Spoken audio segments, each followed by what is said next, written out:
In many countries, especially across Africa, Asia, the Middle East, and parts of Europe, tradition is the backbone of society. Family roles, religion, gender expectations, marriage, community, obligation, and even career paths are often inherited, not chosen. Belonging matters more than personal preference. The United States flipped that script. America was built on individualism, not tradition. So instead of "this is who we've always been," the dominant message became "you get to decide who you are." That's a blessing and a burden. Home of the free with a trade-off. When people say others come to America for opportunity, that's true, but it's not the whole truth. Many also come for freedom from rigid family expectations, freedom from religious or cultural enforcement, freedom to reinvent oneself without generational baggage. But the cost of that freedom is rootlessness. Less tradition means we question everything. We lack shared rituals. Families fracture more easily. Community isn't automatic. You have to build it. So yes, America is free, but often free of anchors too. Americanized is a real term for a reason. Americanized is a widely used term. It usually means more individualistic, less bound by elders or tradition, more consumer driven, more expressive or rebellious, less collective, more personal. In many cultures, being too Americanized is actually an insult. It implies you forget where you came from. That tension is real, especially for first and second generation families. Other countries preserve identity through tradition. America preserves choice, but choice without guidance can feel like freedom and abandonment at the same time. America gives people room to breathe, but not always something solid to stand on. Respect abroad is less about perfection and more about humility, awareness, and restraint. Here are some solid practical tips that translate well almost anywhere you go. Learn the non-negotiables before you go. Every culture has a few hard lines.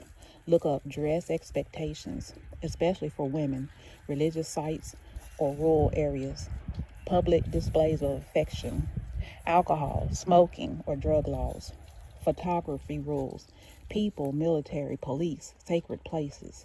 You don't need to know everything, just the things that could offend or get you in trouble. Dress with the culture, not just the climate. Even in hot countries, modesty can matter more than comfort. Cover shoulders, cleavage, and knees where appropriate. Carry a light scarf or shawl, super useful and respectful. Observe how local women dress and mirror the level of coverage. Blending in is a form of respect. Watch before you act. When in doubt, observe how locals greet each other. Notice tone of voice, body language, and personal space. Follow the pace. Some cultures move slowly, others efficiently. Silence and observation are powerful tools.